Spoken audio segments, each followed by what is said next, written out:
Okay, guys, now I want to talk about this misconception of I'm going to wait to hire a property manager until I have a lot of properties because I want to save money. No. Your property manager from the get-go could be your best partner when it comes to acquisitions, finding deals, getting you the right connections, everything else. Do not make this mistake of saving $100 a month because you're thinking, okay, well, I want to learn the process, I want to do it myself, I want to hit myself against the wall, or I want to save the money.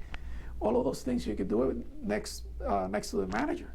But what you are able to do, working with a manager next to you, is that you can be upfront. You can tell the manager, hey, listen, I'm thinking big.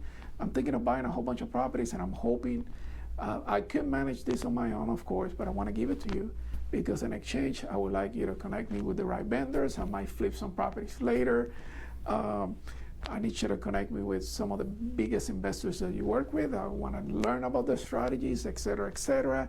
And more importantly than anything else, hook me up with a good service because I'm going to provide you more properties coming in the future. What's the best way? I mean, if you start in real estate investing, what is the best way to have boots on the ground, somebody that cares about you, that's looking out for you, perhaps is finding you the best deal in the next, right now. I can tell you that I've gotten so many deals from my property manager, so many connections, that I cannot advise anybody to start on their own, even if there's the property next to you. Remember, how you start things is how you end things. So if you start things in a professional way with your tenants in your property, your tenants will take care of your properties in a professional way. I hope this makes sense, and I'll see you in the next video. Thank you.